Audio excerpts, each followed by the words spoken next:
Martes 3 de marzo, muy buenos días amigos televidentes, amigos Radio Escucha, gracias por sintonizarnos a esta hora a través de Televisión Legislativa de El Salvador y también a través del 88.1 del dial Radio Legislativa. Esto es Foro Legislativo y estamos listos para iniciar una nueva emisión. Hoy estaremos conversando con el diputado René Portillo Cuadra del Grupo Parlamentario Arena, diputado propietario de esa Asamblea Legislativa por el Departamento de San Salvador. Pertenece a diferentes comisiones como la Comisión de Legislación y Puntos Constitucionales, además es el presidente de la Comisión de Reformas Electorales y Constitucionales. Temas muy importantes se ven en estas comisiones, además estaremos conversando sobre temas de coyuntura nacional y para esto nos quedamos contigo, Max. Buenos días. Gracias, Eugenia, y gracias a usted, amigo televidente, que nos sintoniza a través de la señal de Canal 9 y también a través de la señal del 88.fm de Radio Legislativa. Diputado René Portillo Cuadra, bienvenido, muy buenos días. Muchas gracias, Max. Buenos días, Eugenia, y a todo el equipo que hace posible la transmisión de esta entrevista. Bueno, diputado, en las últimas semanas la Asamblea Legislativa ha vivido momentos que quizás en la historia no se habían, tal vez se habían llegado a querer vivir o realizar, pero no se habían vivido, diputado. El 9 de febrero marcó un antes y un después de la firma de los acuerdos de paz. Sí, efectivamente, tú lo has dicho muy bien. Los acontecimientos del 9F fueron una situación caótica, alarmante, una situación que no queremos volver a vivirla por el bien del país. Se dieron muchos acontecimientos que tenían años de no darse. La historia de El Salvador registra que en 1949, el 15 de diciembre de 1949, tomó posesión prácticamente una junta revolucionaria de gobierno que se llamó Consejo Revolucionario de Gobierno, que fue una transición entre un gobierno militar y el del coronel Óscar Osorio, que tomó posesión en 1950. En esa ocasión se militarizó la Asamblea Legislativa en su entorno, pero no se penetró al Salón Azul. Entonces, desde aquel momento en que hubo un golpe de Estado, digamos, no se había observado la militarización de la Asamblea Legislativa, y este tema tiene mucho que ver con la independencia de poderes, con el rol de cada uno de los órganos del Estado en un Estado democrático de derecho. Tiene que ver obviamente con el uso de la Fuerza Armada. La Fuerza Armada solamente puede utilizarse según la Constitución para tres cosas. Una de ellas es para resguardar la integridad del territorio. La otra es para proteger la soberanía del Estado. Y tercero, excepcionalmente, cuando se han agotado todas las alternativas para restablecer la armonía social, entonces se recurre a la Fuerza Armada. La aprobación o discusión de un crédito no tiene nada que ver con estas tres cosas. Entonces, obviamente hay un uso de la Fuerza Armada que no es para lo que la Constitución lo previó. Y además de eso hay un exceso. Es decir, el ir a buscar a diputados a sus casas, el ir a amedrentarlos con la policía, incluso la policía excedió las facultades que tiene de acuerdo a la Constitución, porque en ninguna de sus facultades está irrumpir violentamente el Palacio Legislativo. Entonces se dieron una serie de actos y de situaciones que no son propias de un Estado democrático. Y alguien me puede decir a mí, mire, ¿y eso qué tiene que ver conmigo? ¿En qué me afecta a mí? A mí que trabajo en una maquila, yo que puedo trabajar en una institución autónoma, yo que trabajo en un aserradero, yo trabajo como cocinera en un mercado, ¿en qué me afecta a mí? Pues bien, nos afecta a todos porque el mayor problema que tiene el país, incluso antes de la seguridad, de acuerdo a las encuestas, es el tema del desempleo. Es decir, por lo menos 4 de cada 10 personas no tienen un empleo formal en El Salvador. Entonces, la gente lo que más necesita es un empleo digno para poderse ganar la vida. Cuando este tipo de hechos ocurren, las empresas no vienen a invertir a El Salvador. Y muchas están pensando en irse. ¿Por qué? Porque no les genera un clima de confianza la inestabilidad que se produce a partir de hechos políticos como este. Entonces, eso tiene directamente que ver con la población más pobre, porque al no generar empleo, al no existir alternativas de vida para ellos, la gente la única alternativa que tiene es migrar. Ese es el impacto. Ese es el impacto que genera este tipo de situaciones que para muchos pueden preguntarse en qué me afecta a mí. Nos afecta a todos, pero fundamentalmente afecta a los más pobres. Por eso es que hemos decidido crear una comisión que investigue los hechos que ocurrieron para poder deducir responsabilidades, porque no queremos que esto vuelva a ocurrir. Y lo quiero interrumpir, diputado, me va a perdonar, pero creo que esta pregunta es válida. ¿Qué sucedió con el orden constitucional ese 9 de febrero? Mira, sin lugar a dudas, se quebrantó el orden constitucional y alguien me puede preguntar, mire, ¿qué es orden constitucional? ¿Qué debemos entender por orden constitucional? El orden constitucional son las facultades que tiene cada institución y el cumplimiento de cada una de ellas. Por ejemplo, ¿cuál es la primera atribución que tiene el presidente de la República? Generar la armonía social en El Salvador. ¿Se cumplió esa facultad del presidente? Yo creo que no. ¿Se quebrantó el orden constitucional? Sí. Otra de las atribuciones importantes del Estado de Derecho es la independencia entre los poderes. El Ejecutivo administra los bienes del Estado. El Legislativo crea leyes y elige funcionarios de segundo grado. Y el Judicial administra justicia.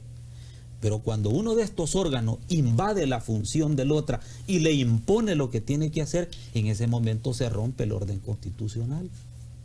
Entonces, eso fue exactamente lo que pasó. Entonces, el orden constitucional tiene que ver con la paz y la armonía en la sociedad, no solo entre los órganos de Estado. ¿Y qué pasa cuando el director de la Policía Nacional Civil y el ministro de la Defensa reiteran lealtad no a la Constitución, sino al presidente de la República? Fíjate que ahí hay un vicio de forma que puede afectar el fondo de la vida institucional del país. ¿Por qué digo de forma? Porque alguien puede decir, pues mire, esa es una simple manifestación de que juró lealtad al presidente y no a la República. Lo que pasa es que así es como se generan las dictaduras. Es decir, nadie quisiera vivir en Venezuela, de los salvadoreños, ni los que son de izquierda, ni los que son de derecha, ni los que no se meten en nada, ni los que son de ningún otro partido. Nadie quisiera vivir una dictadura como Venezuela, pero así fue como nació la dictadura en Venezuela, jurándole lealtad a la persona y no al cargo. Porque el que merece respeto es el cargo, pero para dignificar el cargo hay que respetar la Constitución y las reglas. Entonces, hay, por ejemplo, dictaduras que se han formado a lo largo de décadas, como la de Cuba, en donde usted no puede salir del país, en donde usted tiene que reportar dónde vive, qué come, cuántos hijos tiene. No hay salario mínimo y si hay no se respeta. ¿Usted quisiera vivir en una dictadura de esas? Pues yo creo que no. Entonces, si nosotros permitimos que esta situación continúe, ahí vamos a llegar a formar caudillos.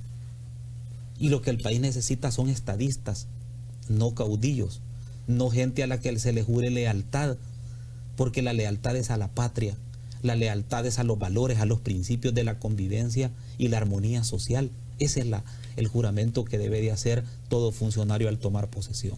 Y también a todos estos elementos que usted nos ha descrito, diputado, también se integra los mensajes de odio, diputado.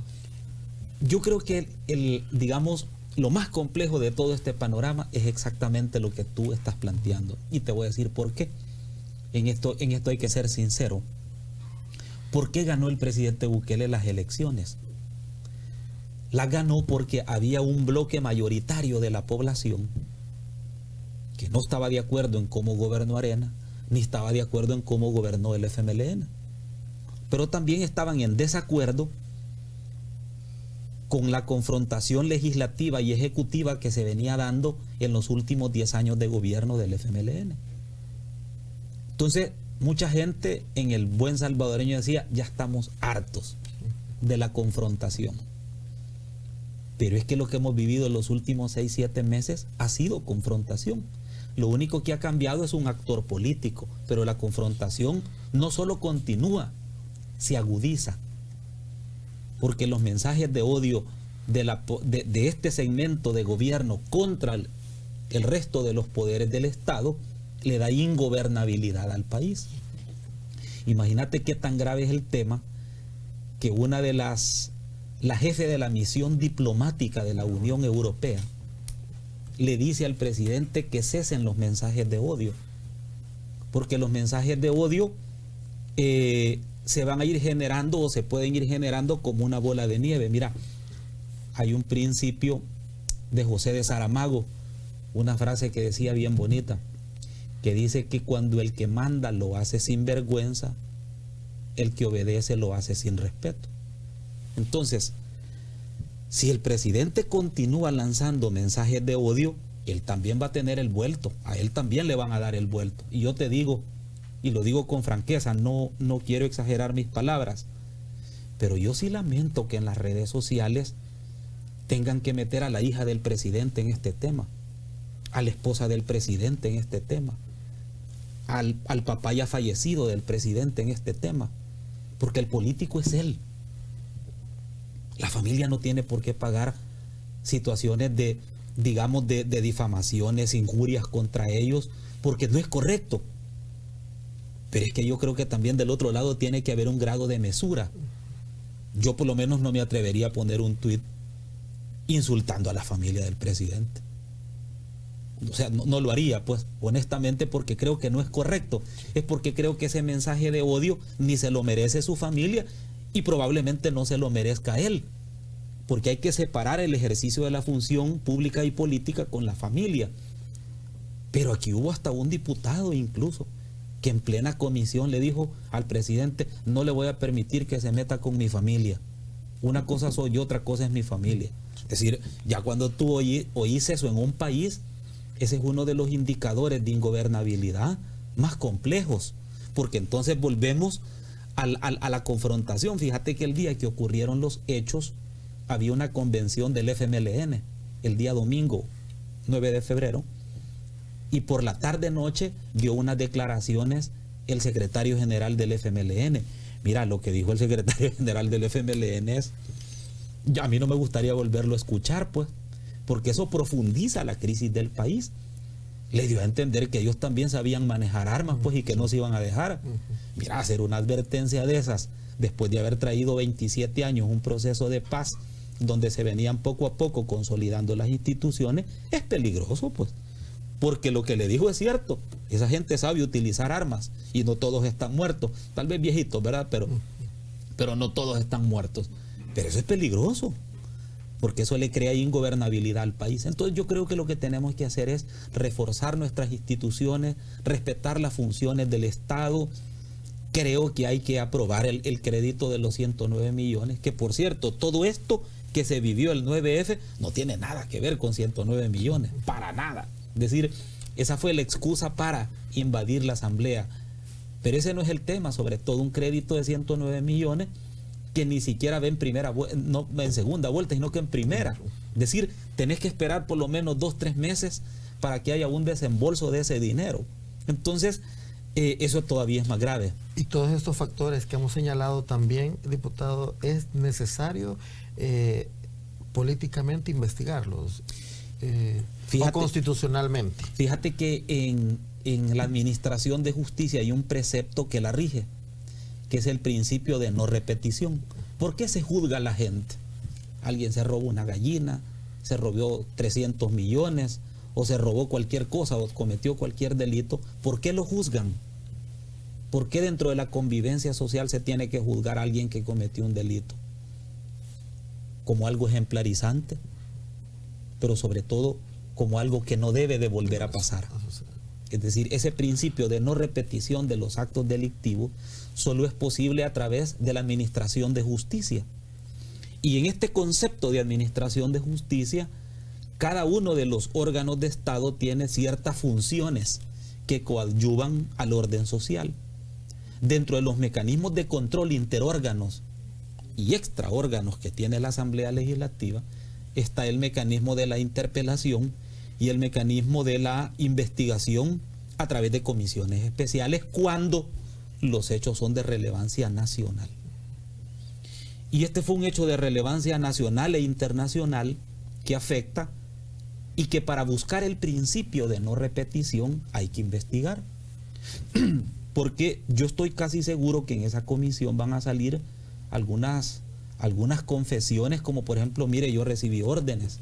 ¿Y quién dio la orden?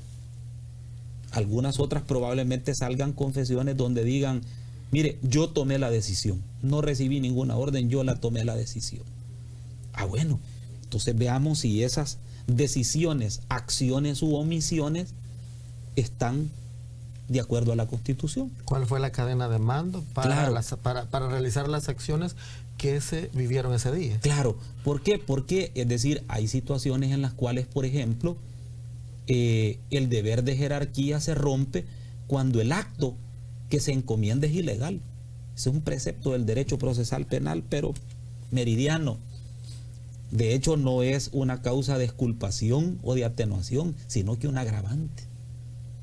Y el acto que hace el presidente de llegar y sentarse en la silla del presidente de la Asamblea Legislativa e iniciar una sesión, digamos, plenaria que no estaba convocada por el presidente de este primer órgano de Estado, ¿qué vías tenía el presidente para ser diputado? ¿Y en qué momento estuviéramos o cómo estuviera el país de haber tomado otra decisión? Fíjate que son hechos tan confusos, y te soy sincero, tan confusos, que cuesta llegar como a una conclusión lógica. Pongamos el primer escenario. El señor presidente de la República dice que el Consejo de Ministros había tomado la decisión de convocar a la Asamblea. ¿Sí? Sí. Eso es lo que ellos plantean. Bueno, muy bien. Así dice la Constitución. ¿Y entonces para qué llegó él a la Asamblea? Primera pregunta. Si los convocados eran los diputados, ¿para qué llegó él si él no es diputado? Segunda pregunta. Si en la convocatoria era para que los diputados resolvieran y discutieran el tema de los 109 millones, ¿para qué llegaron los ministros? Pues los ministros ahí estaban. Si la reunión no era de ministros, era de diputados. ¿Y entonces para qué llegaron? Tercera pregunta.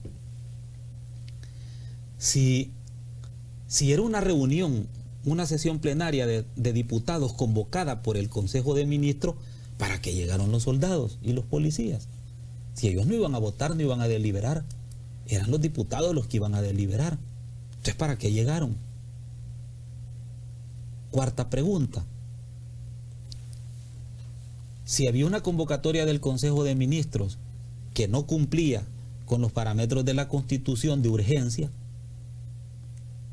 y entonces si el presidente de la Asamblea no había convocado para ese día, sino para el siguiente, entonces ¿qué llegaron a hacer? O sea, hay una cantidad de preguntas sobre los hechos que no tienen lógica. De verdad no tienen lógica, pues, porque hagámonos la pregunta al contrario.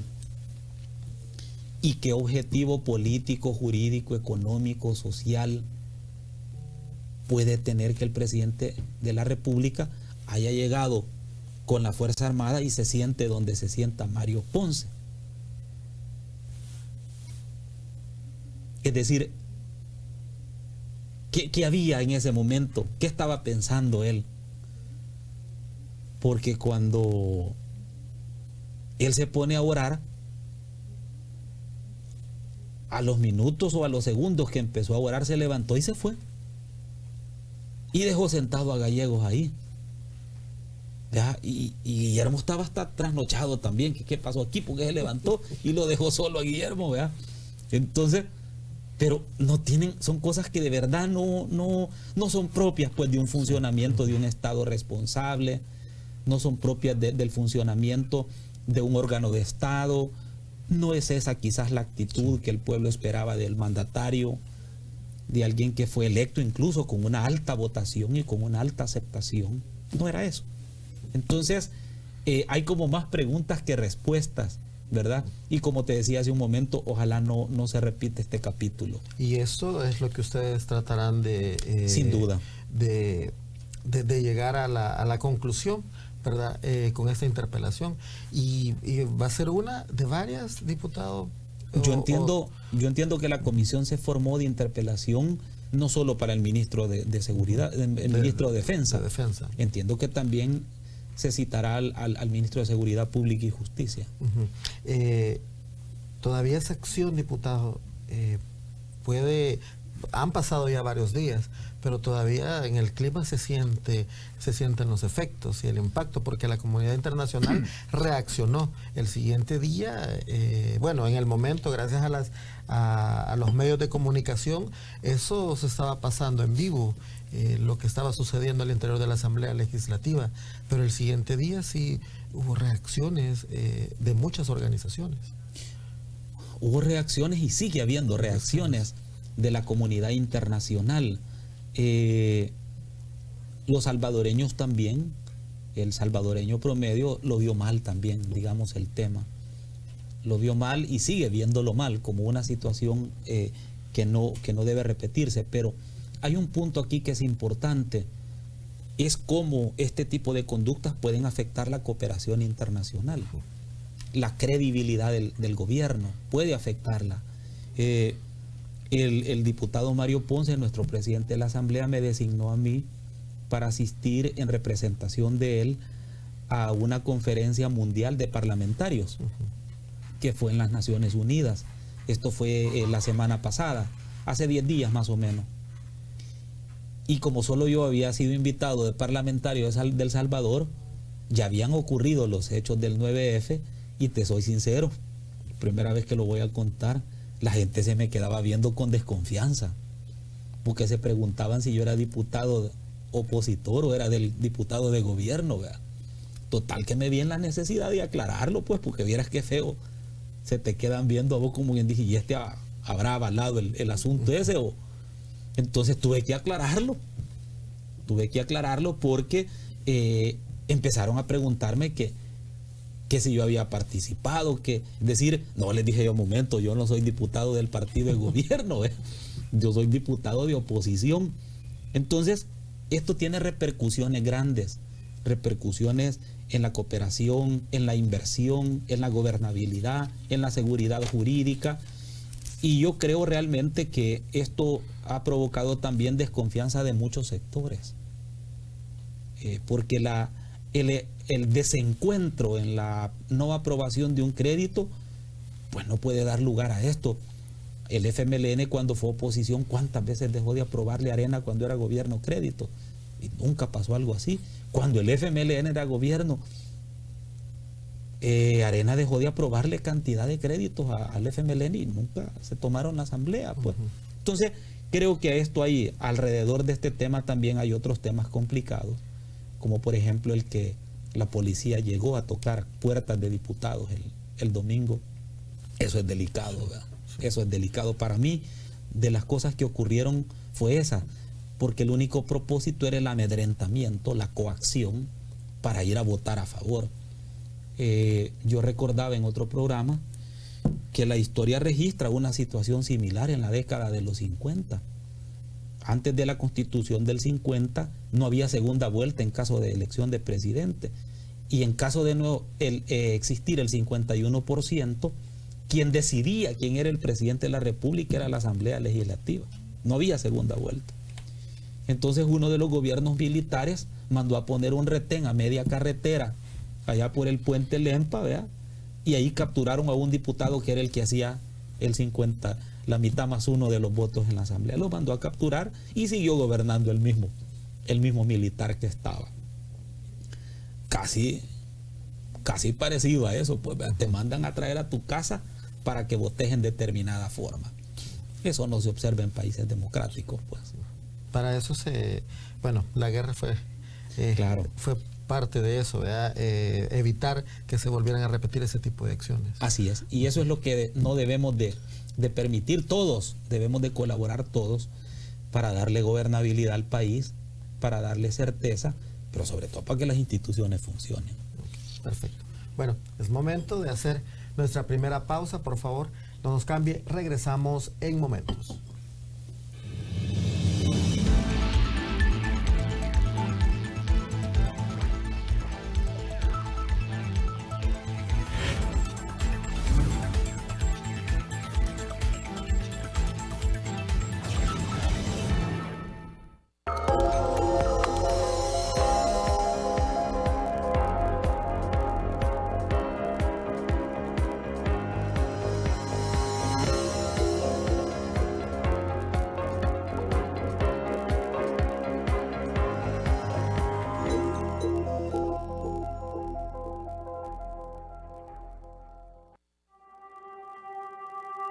Prevengamos el coronavirus.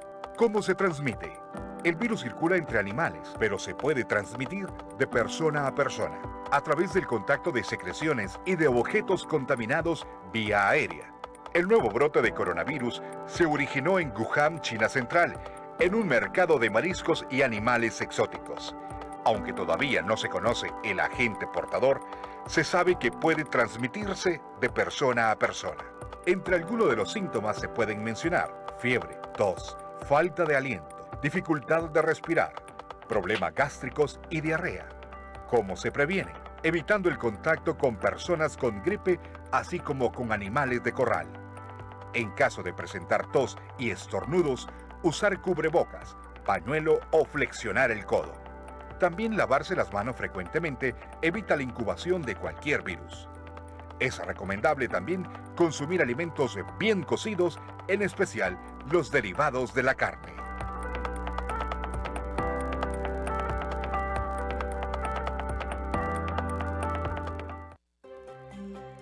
Asamblea para niñas y niños.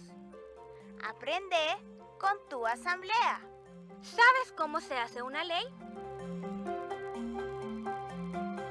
Toda ley que existe en nuestro país ha pasado por un proceso de formación que comienza con un escrito o documento conocido como pieza de correspondencia. A ese procedimiento se le llama iniciativa de ley. En la Asamblea Legislativa hay una oficina denominada recepción de piezas de correspondencia, en donde las personas que tienen iniciativa de ley ingresan la pieza de correspondencia, que es un documento que podría convertirse en ley. Esa pieza de correspondencia será analizada y discutida por los diputados y luego pasa al Pleno, en donde la vuelven a discutir y es ahí donde puede o no ser aprobada. Pero para que se convierta en ley, hay que enviársela al presidente de la República, quien puede mandar a que se publique, devolverla a la Asamblea con observaciones o vetarla, que significa que no aprueba que se publique como ley de la República. Ahora ya sé que el proceso de formación de una ley lleva una serie de pasos, en la que se analiza, discute, se vota y luego puede ser publicada o no. Asamblea para niñas y niños. Aprende con tu asamblea. Televisión Legislativa. La asamblea más cerca de ti.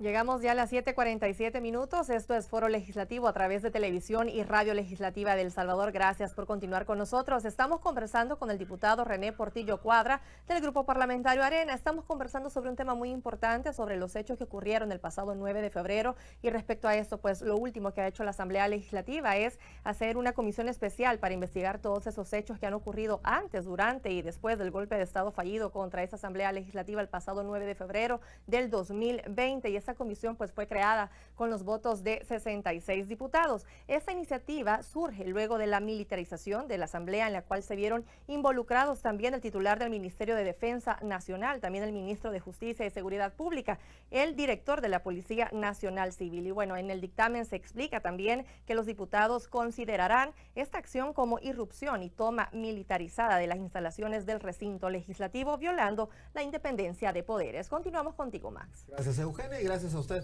amigo televidente y radio escucha, que nos sintoniza a través de la señal de Canal 9 y también a través de la señal del 88.1 FM de Radio Legislativa.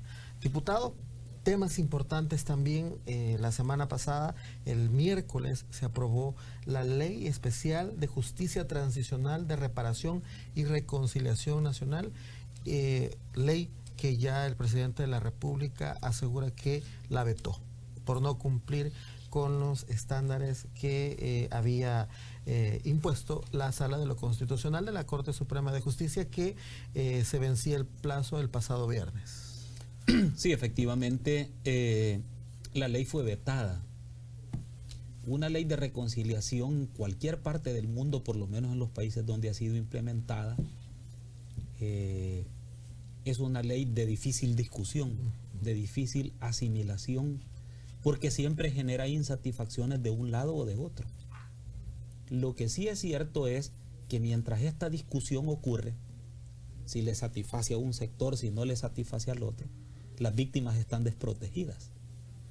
Entendiendo por las víctimas, no solo las víctimas inmediatas, que fueron las personas que probablemente murieron durante la guerra o fueron víctimas de ella, sino de sus familiares, que todavía están vivos. Entonces, esta discusión del tema de la ley de amnistía, cada quien la analiza dependiendo del sector al que pertenece, ¿verdad? Yo lo que sí te puedo asegurar que técnicamente cuando leí la ley, el proyecto de ley, y se discutió en mi fracción, había debido proceso legal, había imposición de penas, había deducción de responsabilidad de los culpables. Si confesabas el delito y colaborabas, te podían dar medidas sustitutivas. Había reparación integral a las víctimas y había responsabilidad del Estado para poder subsidiar esa responsabilidad civil, que eran los parámetros que la sentencia de la sala había dado. Para algunos otros dicen que no es así. Esto tiene que ver con varias posiciones, ¿verdad? Quienes se oponen al proyecto de ley de justicia restaurativa, pues se oponen organizaciones identificadas directamente con el FMLN, con la izquierda del país. Muchas de estas, no todas, muchas de estas han estado recibiendo cooperación internacional por décadas para trabajar en este tema. Si se aprueba la ley, el palito de pisto se les acaba, ¿verdad? Y van a tener que trabajar de verdad. Entonces, y la gente sabe quiénes son estas organizaciones y personas que viven de esto, se lucran de eso. Hay otras organizaciones más serias que hacen reflexiones un poco más técnicas y dicen, miren, a la ley le faltó esto, la ley debió considerar lo otro. A mí, por ejemplo, me gustó mucho la posición de la UCA. La UCA es una institución muy respetable para mí, yo le guardo mucha admiración a su trabajo. La UCA decía, miren, los parámetros están planteados en la ley, porque lo que se quiere no es que condenan a alguien a 50 o a 60 años, que quizás hasta muerto está allá. No, lo que se requiere es que se conozca la verdad, que se investiguen los delitos de lesa humanidad, que se sepa quién fue el responsable y que se indemnice a las víctimas. Y esas tres cosas están puestas en la ley. Entonces, a mí me parece que es muy correcto lo que dice la UCA en ese sentido. Es más, creo que el veto del presidente fue un error. Porque si él consideraba que habían aspectos de la ley que se podían mejorar, pues la hubiera observado. Y hubiera hubiera devuelto el proyecto con observaciones para poderlo arreglar como él quería, ¿verdad? Pero haberlo vetado significó haberle cerrado las puertas a las víctimas para que pudieran indemnizarlas. Así de sencillo. Entonces, creo realmente que el veto no obedece a cuestiones de si responde o no a la sentencia de la sala. Más bien, yo lo que estoy viendo es que todo lo que va de la Asamblea, el presidente lo está vetando. Bueno, acaba de vetar hace unos días un proyecto de ley que beneficiaba a los maestros ya jubilados, que les dieran una pensión a los maestros ya jubilados del mismo pisto que ellos han ahorrado, y la vetó. Ya eso ya realmente rebalsa cualquier análisis lógico que uno pueda hacer. Entonces, yo lo que estoy viendo es que todo lo que va de la Asamblea para el presidente, él lo está vetando, quizás como en venganza por lo de los 109 millones. Pero en esta batalla nadie sale ganador o perdedor. Aquí quien sale perdedor es el pueblo salvadoreño. Porque ¿qué tienen que ver los maestros jubilados, maestros con enfermedades terminales, que para ellos iba el decreto? ¿Qué tiene que ver ellos con el problema que ocurrió? O sea que los problemas del 9F todavía están ocasionándole problemas a la gente más pobre, a la gente que más necesita. ¿Por qué? Porque esto tiene que ver con una revancha político-ideológica, con cálculos electorales, ya no con gobernabilidad. Nosotros le mandamos, por ejemplo, en reformas electorales una ley que prohibía, una reforma de ley que prohibía que en los buses circularan banderas de partidos políticos y rostros de candidatos, porque hay un conflicto de intereses. Los diputados aprueban las concesiones según la Constitución y también le pagan a los señores de los buses para que anden el rostro ahí de ellos, ¿verdad? Y de los partidos. Hay una clara confrontación de interés. También lo vetó. A los argumentos, búscate cualquiera ahí, ponele, ¿verdad? Pero vos decís que lo vetamos. Eso no se puede hacer, porque él está perdiendo la lógica. Si él pierde la lógica del mandato que tiene, la luna de miel va a ser corta, porque la gente va a lograr entender que lo que cambiaron fueron actores, pero la polarización política social se sigue viviendo.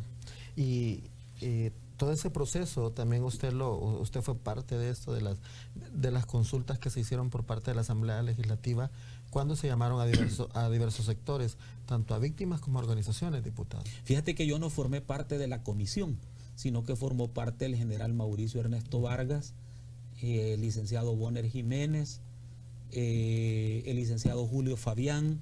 Ellos estuvieron de cerca, pero obviamente nosotros nos enteramos a través de la radio y la televisión legislativa, oímos los testimonios.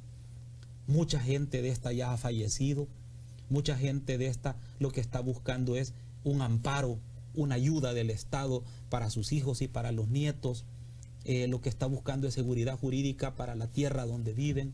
Todo eso se fue al traste, se fue por el caño porque vetaron el decreto. Entonces ahí es donde yo reitero el tema. El veto no viene a confrontar a los partidos, viene a quitarles a las víctimas la posibilidad de restauración, porque eso significa justicia restaurativa. A una gente que vive allá en el Mozote, que le dejaron un pedacito de tierra donde sus papás vivían y que fueron, los encontraron muertos producto del enfrentamiento armado. ¿Tú crees que a esa gente le beneficia que condenen a alguien a 60 años? No. A esa gente lo que le sirve es que le legalices el pedacito de tierra donde vive, que le des un crédito para que él pueda cultivar, que le des la posibilidad de tener una champa digna donde vivir. Eso es restaurar el tejido social. Eso significa. Entonces, cuando tú vetas esa posibilidad, le impedís a esta gente que por décadas ha estado olvidada, no toda, ¿verdad? Porque alguna gente sí se ha alivianado, pero buena parte de esta gente ha estado olvidada y el veto los olvida aún más. Fíjate que yo estaba haciendo un ejercicio, y lo voy a terminar el otro mes, de recopilar todos los presupuestos generales de la nación de los últimos 10 años. Porque me he dado a la tarea de sumar cuánto se le ha dado al Mozote. Por cierto, fui a conocer, porque tenía deseos de ir a conocer a dónde era el Mozote, y el año pasado fui. Sinceramente te digo, me quedé impresionado, ¿verdad? Porque el Mozote sigue siendo un cantón donde todavía hay casas de cartón. Hay algunas que son bonitas, ¿verdad? Mixtas, pero hay otras que son casas de cartón, champas, y son todavía caminos polvorientos, pues, ¿verdad? Donde el servicio de agua, salud, energía todavía sigue a media, ¿verdad? Pero cuando yo sumo esa cantidad de millones que teóricamente la Asamblea hemos votado para esa gente, no se corresponde la cantidad de millones que hemos aprobado contra la forma en que esa gente vive. No se corresponde. Entonces, en algún momento vamos a empezar a preguntar a dónde se han ido esos millones, porque la bendita sentencia esta de la Corte Interamericana de Derechos Humanos, que obligaba al Estado y que obliga al Estado a darle justicia restaurativa a esta gente, mira, Yo me acuerdo, ahí tengo los datos y los voy a mostrar a la prensa cuando termine el tema de Ciudad Mujer. Le rascaban al Ministerio de Gobernación, le rascaban al Ministerio de Salud, a todos los presupuestos le rascaban y supuestamente le daban algo allá. Pero allá la forma de vida de la gente no tiene que ver con los millones que supuestamente se han invertido.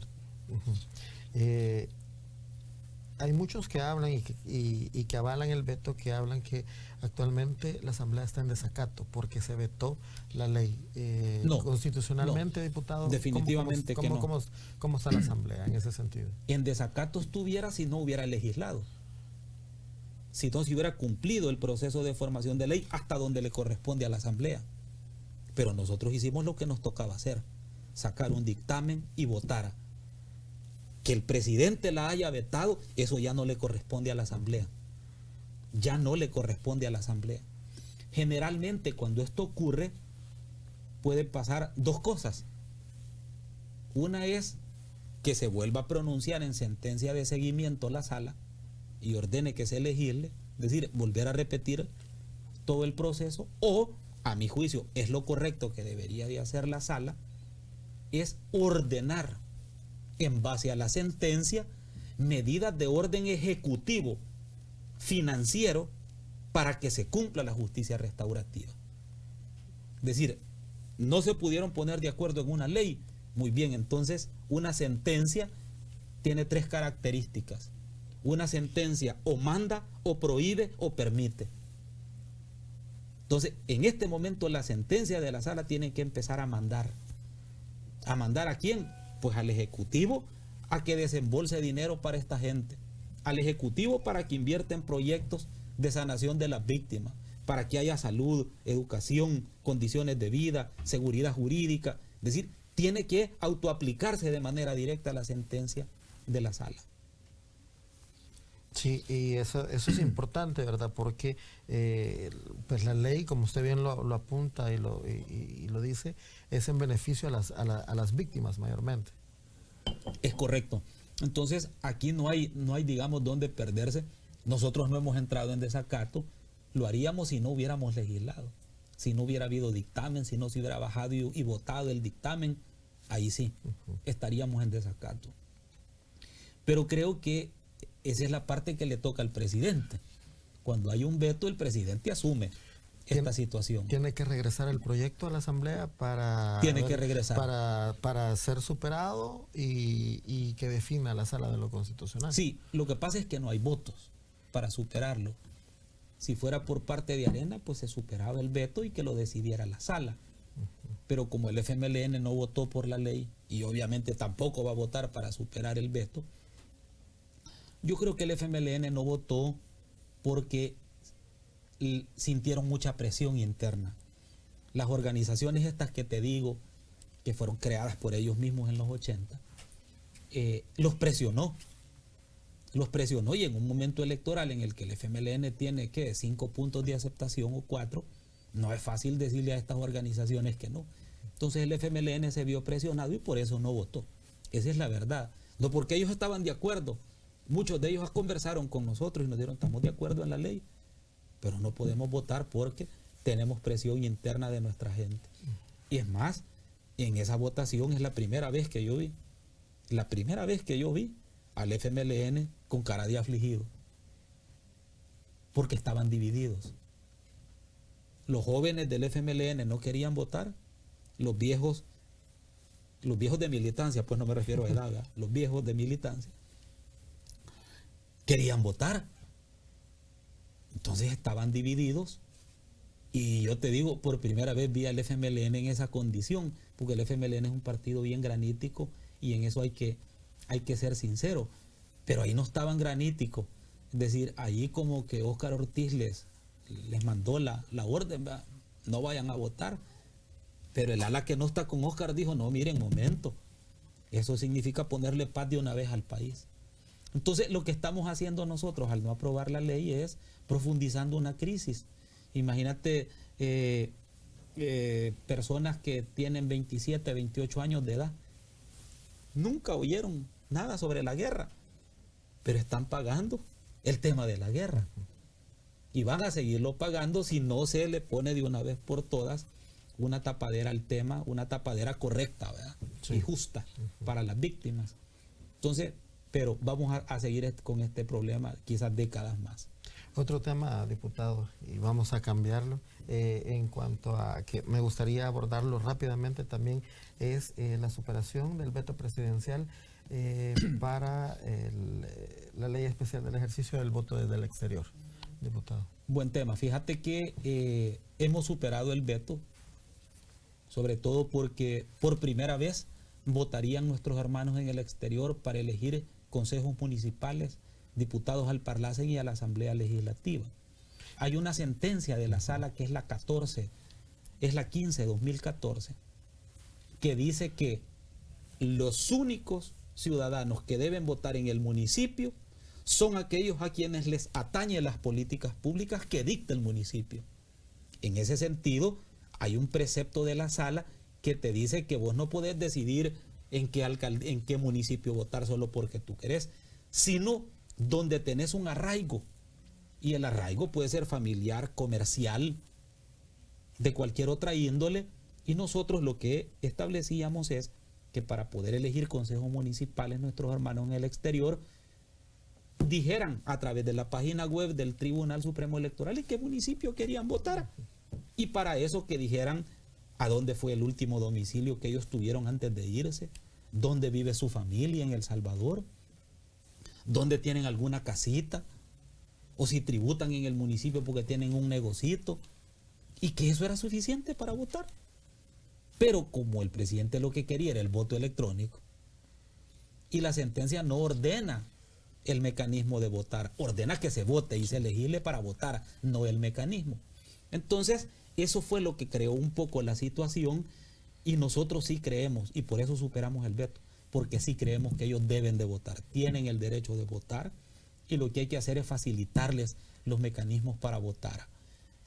Prácticamente, si no hubiéramos superado el veto, pues los hermanos en el exterior no podrían votar bajo ninguna forma. Y a esto abona que hoy se va a votar por rostro en Claro, consejos municipales. En consejos municipales, que es un avance de la democracia que también se opuso el presidente y que la Sala nos dio la razón porque es un mecanismo de participación, eso se llama voto informado. Es decir, la gente tiene el derecho a saber por quién vota.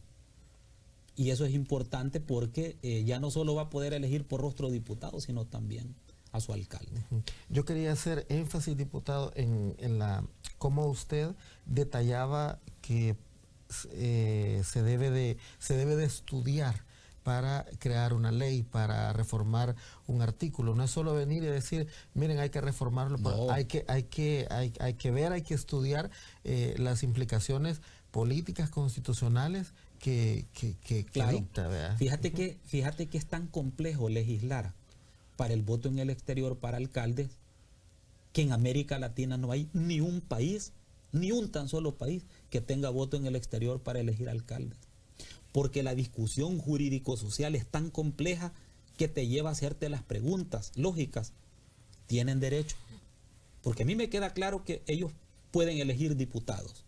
Esa es una posición, no es la mía, es una posición. Porque los diputados hacemos leyes nacionales. Y a todos les afectan las decisiones de los diputados, para bien o para mal. Pero en el caso de un municipio donde ya no vivís, no tributás, no tenés a tu familia ahí. Algunos, bueno, el presidente decía es que no han legislado el que no ha nacido en El Salvador. No has nacido en El Salvador, nunca has vivido en El Salvador, pero vas a tener derecho a elegir quién es el alcalde. Estas discusiones a nivel nacional y a nivel internacional se han tenido. Excuso comentarte que en el mundo solo hay 3 países. En el mundo solo hay 3 países que tienen voto en el exterior para elegir consejos municipales. Entonces, no es fácil un tema de estos. Sí. No es que, como dijo aquel, aprieten el botón y no. Esto requiere de mayor responsabilidad. Termino diciéndote lo siguiente: tan complejo es el voto electrónico que hace 8 días se cayeron las elecciones de República Dominicana. Hay una efervescencia social en República Dominicana. La gente ha salido a las calles a protestar porque el voto electrónico no le dio la garantía suficiente. no queremos llegar ahí. Sí.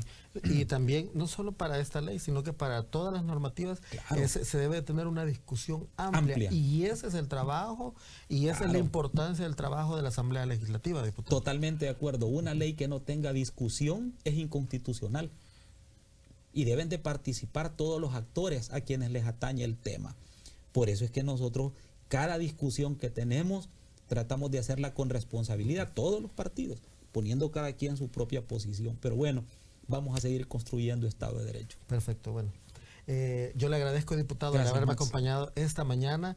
Espero, hay muchos temas que hablar, que analizar con usted. Espero nos acompañe en una próxima invitación, diputado. Gracias, Max. Y gracias también a usted, amigo televidente y radio escucha, que nos ha sintonizado a través de la señal del Canal 9 y a través de la señal del 88.1 FM. Pero hay más que ver en Televisión Legislativa. Nos quedamos con Eugenia. Así es, gracias Max, también gracias al diputado René Portillo Cuadra por haber asistido esta mañana a través de Foro Legislativo. Y es que los diputados pues superaron el veto presidencial para los salvadoreños puedan votar en el exterior, en elecciones municipales, legislativas y por supuesto el Parlacen. Al ratificar este decreto, la normativa se denominaría Ley Especial para el ejercicio del voto en el exterior. Para ejercer el sufragio se recurrirá a la modalidad tradicional. Se enviarán las papeletas de votación mediante el correo postal para que los salvadoreños pues puedan marcar sobre el edil y diputados de su preferencia. Así finalizamos Foro Legislativo en esta mañana. Siga nuestra programación a través de televisión y Radio Legislativa del Salvador. Hasta la próxima.